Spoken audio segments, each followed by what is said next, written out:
All right, hello everybody, and welcome to the first episode of the Just Joshin podcast. My name is Joshua. I'll be your host, and today I have my first guest on episode one. He's my good friend. We actually met. Well, actually, first, how did we meet? That's the first topic I want to talk about. Like, what was the first time you can recollect that we met? Actually. I remember seeing you around the church sanctuary and such. I'd see you usually at the later service and such. And eventually it just came to, the two of us sort of getting around the same people and such, after service and all that. And once we both found out that we were Mets fans, it was all downhill from Oh there. yeah, absolutely. Like we gotta let's go Mets. We gotta hope that we do something with all the people we got this year. I mean, what do we got? We got Verlander now. We got was it Quintana? I think from the was it the Yeah. Cardinals or believe I don't know what team. I think it was the Cardinals. Yep. We got a lot of different people. I mean, we lost Jacob Degrom, but it's not a huge deal. I feel like honestly he I don't think he wanted to stay with us anyway. But as for how we met, I can completely remember like the first time we've seen each other before. I think I also see the Mets cup. I have that same exact cup.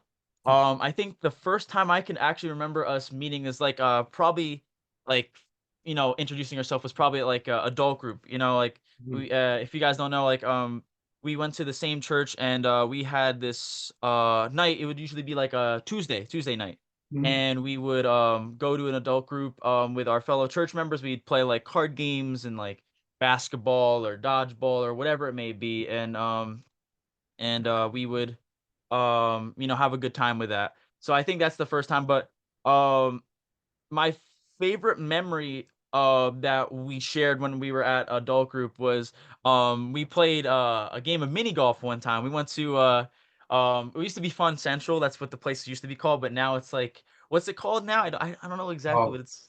it's called DC Oh Sports. yeah, DC Sports. That's right. Yeah. So we got a good time with that, and I remember like there was like one hole where there was like a big hill, and we just couldn't get past that hole for some reason. Like I remember you kept saying like, "Dang it, come on!"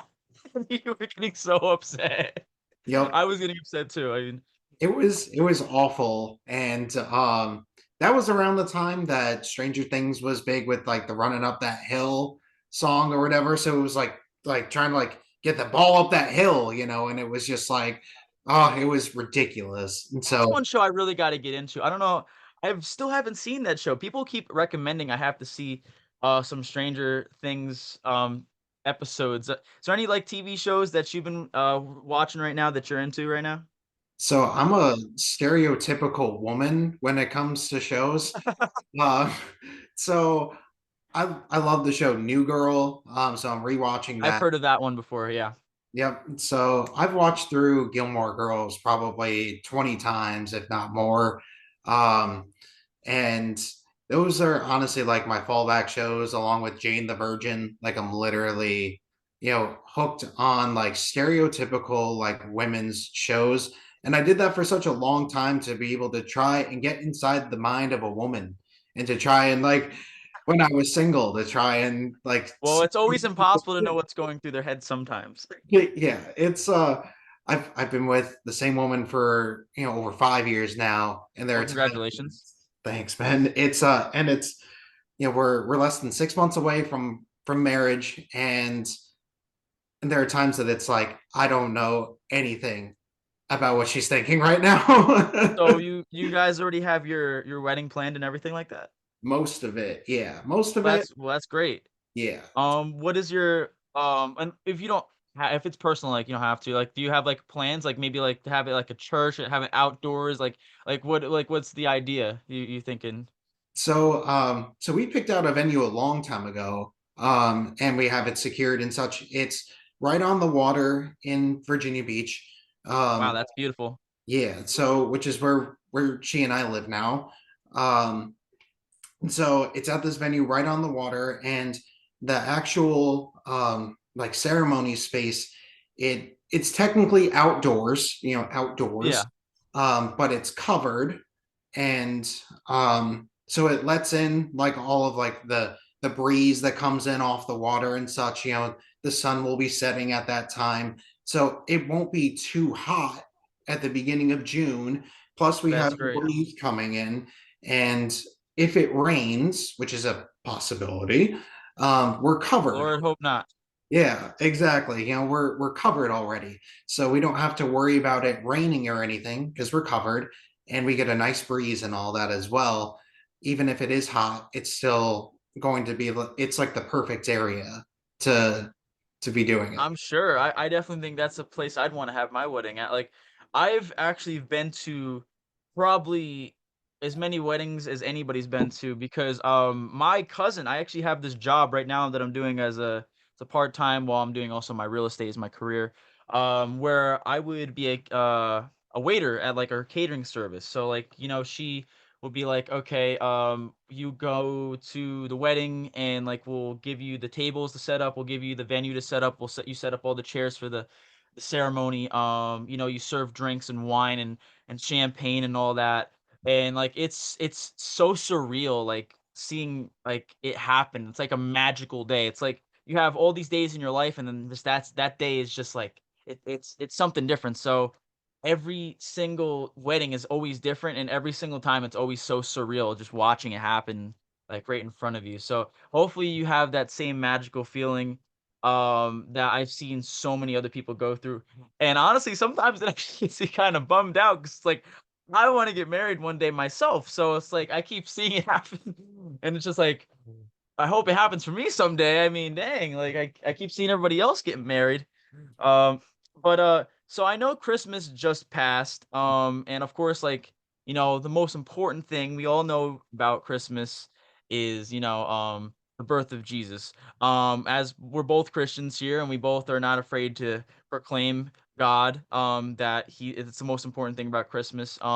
What do you think that it really means to everyone that they think that's the main reason of Christmas instead of like Santa Claus or like gifts and candy canes and the Christmas tree and stuff like that. I think that's the main thing, but I want to hear what you think about that.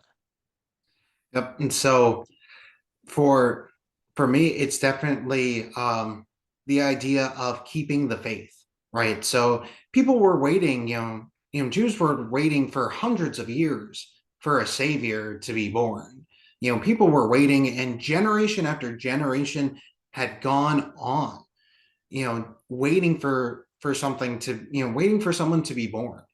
And it's easy to be able to just kind of let that faith go when a tangible physical thing isn't being shown in the natural.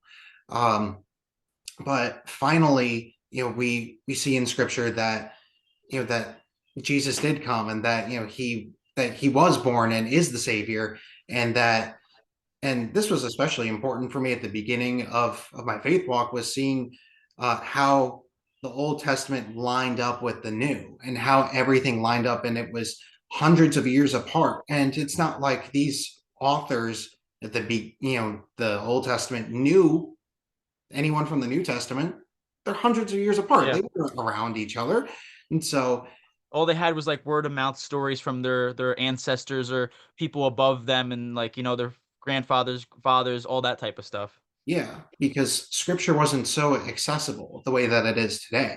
And so it's not like, scrolls were just going around easily Oh at yeah. the time. Printing press wasn't invented until like 1,000 years some later, wherever. So it's not even like you could just be like, okay, I'm just gonna go and get this printed. You couldn't go on the internet like people don't realize how easy they have it these days because obviously you could go online on Google and look at everything. Even 30, 40 years ago when our parents were like thriving and like younger, like they couldn't just go online and be like, hey Google, like what is like the who won the first Super Bowl. Like they can't look on that online. They'd have to look in a book. They'd actually have to go to a library, which is almost non-existent for people anymore. Like print is considered dead, but some people that are actually scholars and people that care will go to libraries. But anymore, like you don't never see that anymore. Like unless you're in a school and you have to do a school project, no one ever goes to the library. It's a dang shame. People need to read and be knowledgeable, and that's why I think a lot of people these days are starting to lose track of what's important because they're not reading and becoming knowledgeable. They're just taking what the TV and the internet and stuff like that are and people are saying that they should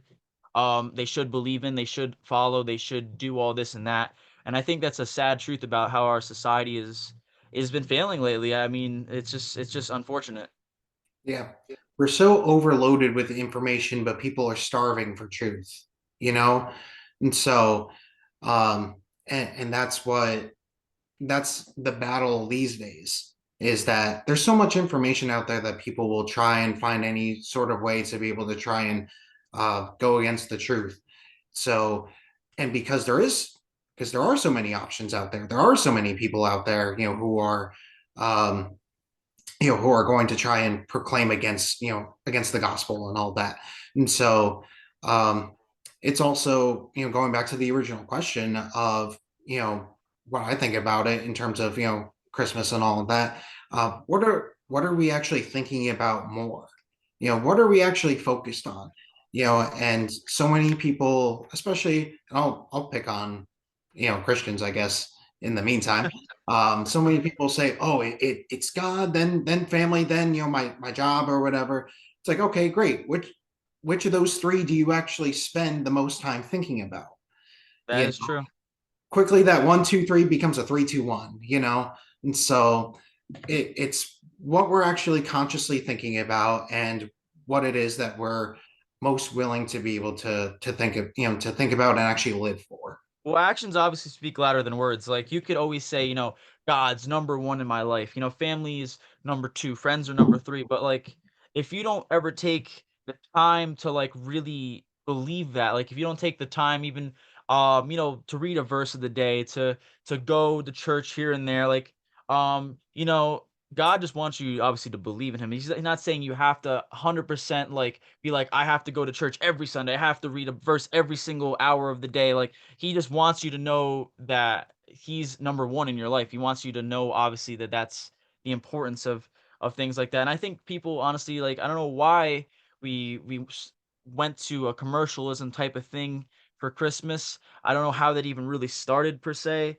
but I think really anymore, like people should really know that Santa Claus is basically a worse version, a really worse version of Jesus, because Jesus is the one that gives you the gifts. He's the one that actually like gives you the greatest gift of them all. Obviously, like the gift of being forgiven from all of your sins and stuff like that. And I think that people just need to understand like that's the main reason for the season. That's the reason for the season. So, that's like the main slogan that I hear a lot, and I think people should really think about that too. And also, how about listen to some more like old fashioned, maybe some Christian music, maybe some even old fashioned Christmas music. Because honestly, I think the music of today, was the delving into the next topic, is really awful when it comes to Christmas music. If I have to hear "All I Want for Christmas Is You" one more time, I'm gonna lose it. I hate that song. Same here. I'm not a huge fan of like modern Christmas music. If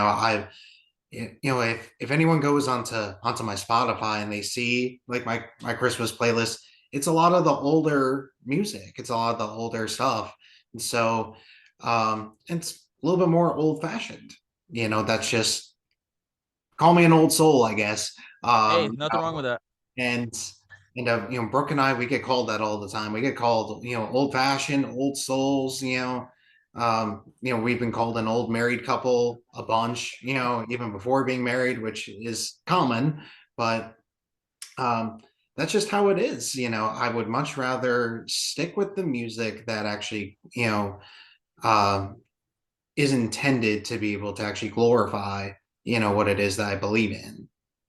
Yeah, no, you're totally right. Like, I know for me, my favorite songs that I personally listen to, especially I was listening to this going to service on Christmas Eve when I was driving. I like "Oh Holy Night." I feel like that's a really powerful song. Like don't get me wrong, I don't mind the songs that are all holly and jolly but I like the emotional songs, the ones that like hit you hard and it's like, oh man, it gives you so much deep emotion and it makes you feel like power. So like, Silent Night, uh Mary Did You Know, Oh Holy Night, like I feel like those are like those songs where it's just like it hits you and it's just like sometimes if you're not expecting it, like it can get you moving emotionally.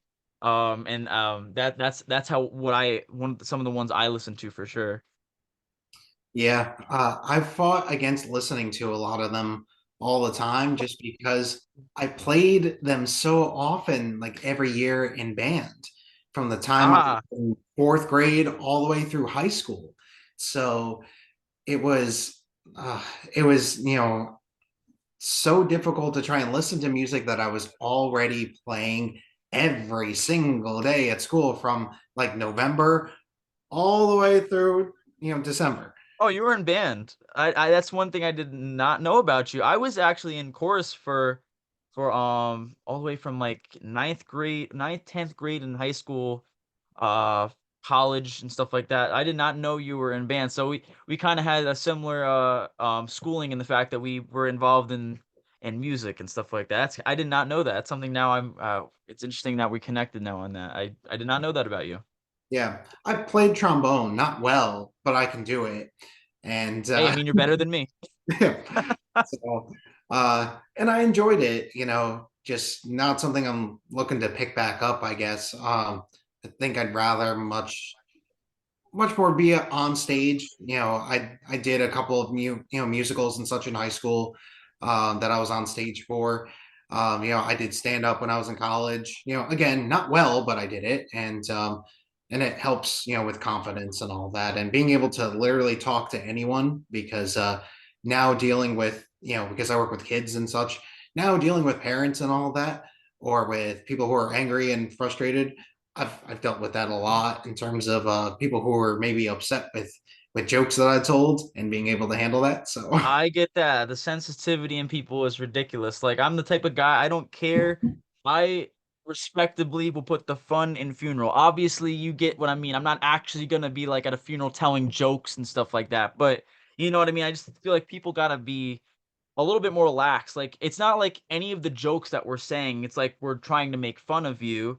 I think the people today need to know the difference between bullying and the difference between like, hey, I'm just telling a joke. Like it's nothing like personal. Like I don't know, this is a controversial topic, but like if I say like, oh wow, it's too bad, a woman pilot wasn't flying on 9/11 or something like that. Like most people would think, oh, that's so horrible. That's so like sexist and that's so like even like some possibly racist because they were was it like Iranian people or something like that like flying the plane or something like that. I don't know if it was either Iranian or Pakistan. I forget on 9/11. It was one of it was definitely a Middle Eastern country or something like that. But it's like it's just a joke. I don't mean it personally, and I don't even mean what I'm saying. It's just supposed to be a joke to get a rise out of people in a funny way, not in a bad way. But people unfortunately these days just don't understand that. And I wish they would do that more often. But we are almost at the 10-minute warning, so we have to delve through these last two or three topics pretty quickly. yeah, But obviously, the first one is what is obviously the best Christmas movies. The best Christmas movies. You gotta have probably Home Alone in there. Probably gotta have like The Grinch in there somewhere. I mean, this is my personal. It's like you gotta personally have. I mean, it's an oldie, but I always have It's a Wonderful Life in there as well. Polar Express is also a good one. But like when you talk about Christmas movies, when you talk about Christmas and generally think movies, and which one do you think of when you think of Christmas? definitely Jim Carrey's version of The Grinch, Polar Express, uh, the Santa Claus. Those are like top three, along with I do I do now almost have to watch It's a Wonderful Life because my soon to be father-in-law, that's like his favorite Christmas movie of all time. So there are times that it's like, oh, the third time we're watching it today, I guess we're doing that today. So um, so I have that in there. And then there's one that's underrated, like completely underrated in my opinion, which is Unaccompanied Minors. And so Never heard of that one before. That's something I'm gonna have to look into now. What about what's the most overrated, do you think, Christmas movie? A Christmas Story, hands down, Really? 100%, Oh, this is gonna 100%. this is gonna Yes. get people like in the comments section like losing it. Yeah, I personally think, and I know people are gonna think I'm blasphemous for this. Honestly, I think you that could be one. That could be one. I think personally, and I know people are gonna hate me for this. I really think Elf is overrated. I mean, it's a good movie. It is a good movie. I'm not don't get me wrong. But, like, I don't think it's the hype that it gets. I think because Will Ferrell is just such a comedic gold actor. Like, if you put, like, an average comedian in that movie, I feel like it wouldn't do as good. It's just Will Ferrell that pulls it off. I mean, it's not a bad movie, it's not a bad premise. I just feel like compared to, like, other Christmas movies, it's not as good. It's definitely a top 10 for sure. I'm not saying it's not in the top 10, but I just feel like compared to, like, I don't know, like you said, the Santa Claus, like It's a Wonderful Life, Polar Express, like I feel like it actually is lower, especially Jim Carrey's Grinch. I feel like it's lower than that, and people a lot of times will have it in like their top two, sometimes their number one or something like that. I just feel like it's a little overrated. Yeah. For me, A Christmas Story is just so overrated. No one movie needs to be played for 24 hours straight, you know? I actually have that always on when I'm doing my Christmas tree on Christmas Eve all the way till the next morning, and when I'm opening gifts, I will have it on. I just love the father in the movie because he's always fighting the furnace. I think it's hilarious. Like because I have a grandfather that does the same thing. He will literally go down in the furnace and he will like be making up a whole dictionary full of words. I feel like I'm laughing so hard because it reminds me so much of him. Um, what about Die Hard? Is it a Christmas movie or not? That's the biggest topic of discussion. Okay. So Bruce Willis himself said that it was not a Not Christmas. a Christmas movie, yeah. So I have to go with the actor, like literally the lead actor in the movie. I have to go that it's not a Christmas movie, but if someone wants to watch it during Christmas, I Yeah, no understand. problem. I understand. I don't necessarily agree, Yeah. but I think that it's just not a Christmas movie. I agree the same way, like, I only believe it or not, I've watched so many movies in my lifetime. I've watched a lot of 80s, 90s, whatever movies. But I had not seen Die Hard up until like my father was in the hospital. I think like at this point it's been like it was like 6, 7 months ago. And I saw it randomly on. I'm like, huh, Die Hard. I've always wanted to see this movie, but I just never had the time to go out of my way to see it. And I saw it, and it really made me have like a really favorite villain almost of all time. Like Hans Gruber is like such a good villain. I'm a big fan of like good storytelling. I feel like that movie was so originally told, and I feel like he's such a good villain. Alan Rickman, great actor. Unfortunately, R.I.P. to him. I loved him as Severus Snape in the Harry Potter series. He's just a great actor, and I feel like he really played that part right. But I do agree. I don't think it's a Christmas movie. It just takes place on Christmas or Christmas Eve or whatever. But I just think it doesn't really have Christmas themes. Besides that, it is Christmas. That's basically it. Yeah. But that's how I feel like you're right on that. I feel like it's just. I mean, I can understand the argument people can make for it. I just don't see it. Um, what about Christmas traditions? Like, what are some of the good and bad Christmas traditions? For me personally, I think good ones are obviously maybe taking opening one present on Christmas Eve, something like that. Maybe like making cookies with mom or something like that. But maybe like bad ones, maybe like possibly mistletoe because that's just so awkward.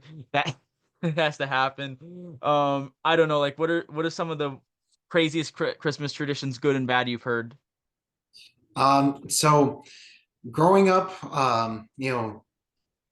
my mom's side of the family is culturally Jewish, and so um, you know, so for us, Christmas was, not really so much of a big deal. We stopped going to my dad's side of the family, when I was like a teenager. So we were just at home on Christmas Eve, and so we would just eat Chinese food and go to the movies and such. Like, you know, that was some of like the best traditions and all that. And so for for myself and for Brooke, this was my first Christmas being, away from my family, away from my parents and all that. So I was just with Brooke's family, and on Christmas Eve, we were able to hang out throughout the day and just, have Chinese food, and we were watching Netflix. We started the TV show Wednesday. We started the show Wednesday Yeah, on. I wanted to see that. I think that it looks very interesting. I'm a big fan of the Addams Family. I saw the movies in the '90s, and I was so hooked. It's like one of my favorite like movies to watch on Halloween. Like I get it, like everyone likes watch like Halloween and like the slasher films, and there's nothing wrong with that. I feel like if you want to like watch those, I enjoy them too as well. Like as a what you call a guilty pleasure, but, like, Yeah. I definitely think that Wednesday, in the Addams Family, like, when especially, like, came out in the '90s with Christopher Lloyd and Raul, his name or something like that, the one that played Gomez. I feel like that was just it's just classic. It's like it brings classic Halloween to me, and that's why I feel like I wanna watch that because I was a huge fan of those movies, and I wanna see how they compare to, that '90s take they had on it. Yeah, and especially with Christina Ricci in it as well. Yeah, she did so good in that. I actually think, I know it's a spoiler, I haven't seen it, but I think in the actual show, they have all 3 Wednesday Addams in it. Don't they have, like, I don't know if you saw that part yet. I didn't see it either, but I've heard apparently, like, there's a rumor that, like, the one from the '60s Addams Family Wednesday's in it, the one from, obviously, now, the one that plays Jenna Ortega, Mm. and then the one Christina Ricci. I heard all 3 of them are in it at some point in the plot point. I don't know if that's 100% true, but I that's what I've heard. I'll have to keep watching and take a look. But that would be cool, wouldn't it? I feel like that like, bring all, like, the past that'd be like taking all of the Batman and putting them all in one in one movie and stuff like that, and just seeing how Yeah, that works. Or the Spider-Man. We just saw Spider-Man: No Way Home or whatever, or what I think was yeah, I always forget. No Way Home, Far From Home. There's, like, so many away from what we're talking about homes. I don't know why every Spider-Man has to do with homes. that's the theme of it. It's Homecoming, Far From Home, No Way Home. So that's just the theme of it. You don't see the So Tobey Maguire movie saying Spider-Man home, home, home. well, Like, that's the new one though. That's this is we're living in Tom Holland's world. And so we're just living in it. So yeah, I get you on that. So I guess we're looking at I got the warning that we're on, like, the 10-minute warning, so on my clock, it says 3.5 minutes, but it says 10 minutes, so I'm gonna say we have, like, 5 to 6 minutes-ish left. So I feel like the most entertaining part can be the end here. Like, do you have any memorable Christmas stories that are like, I'll definitely never forget this. This is, like, crazy or funny or bad or good, it doesn't matter what, and you're just like, I'll never forget this. um, I don't remember how old I was. I was maybe 9 or 10, and um, and my parents got me an air hockey table. Now, my house is, the house I grew up in, forever blessed that, that was the home that I was able to grow up in. I was just wondering where they kept it the whole time. Like there's no room for storage, man. Like where did they keep this? And did they really just keep it in the basement for that long? They must have, and they had to have been super quiet to carry it up the stairs from the basement and into the living room. And so um, that was probably like one of the best ones of just being completely surprised by that, as a kid, because I would circle crazy stuff like that or an Xbox or something like that, you know, thinking they won't ever do it, just for fun. And Yeah. what I know, it was there, propped up, against the wall. So that was definitely a, a big memory.